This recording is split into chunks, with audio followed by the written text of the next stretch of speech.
first one, and there are artists from all over Oregon represented here. There's all kinds of pieces here as well. You'll see oil, photography, jewelry, all sorts of stuff. Over 100 pieces that you'll be able to see, and it starts tonight and runs through June 28th. And again, all here at the Oregon Society of Artists that's here in Southwest Portland. And I'm here with one of the jurors of the show, Shahrad. Yeah. So you're a juror for this show. Yeah. I'm sure you got tons of pieces that you had to sift through to see who could present. So tell me a little bit about that process. Yeah, it was.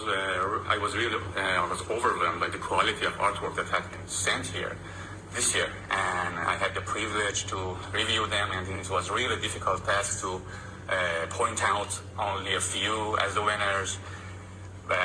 And it was very interesting job. Yeah. I'm sure it was. And of course, you're an artist yourself. Yeah. You've been doing this sort of work forever. Yeah. And in fact, one of your pieces is Yeah. here now. So tell me a little bit about this. It's so beautiful. Yeah, actually, the model is my sister who is cleaning the picture of my mother. I painted it after we lost our mother, and I wanted to express myself somehow. And this piece also won an award in the mud portrait competition in Barcelona, and we're hung for a few months in Mel Museum. And now it's here, and people will really be able to take a look at it. Now, speaking of beautiful expressions, as you mentioned, there was a lot of pieces to see that were beautiful expressions of Portland and roses and the beautiful scenes here. So just over here, we're going to give you a look at one of the pieces that won an award. So it was this one, right? Gosh, it was so pretty. Tell me a little bit about this, what made it stand out to you. Yeah, you see, I usually believe in the first impression where you are going to judge a work and this one looked very mystical to me, especially the gesture of the girl here and the composition, and it's quite something magical about it. At the same time, in terms of technique, we see that the artist managed to represent the depth, the sense of depth, and it's and the technique and the drawing skills.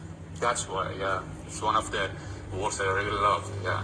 I really loved hearing you talk about that just now, because there's things in this piece that when we initially looked at it, I hadn't noticed, but as you're mentioning it, I really see I can gain an appreciation for what this artist has done here. I can really understand that. So why don't you show me the next one? This was so beautiful too. Tell me a little bit about this. Well, this one has this thing about it.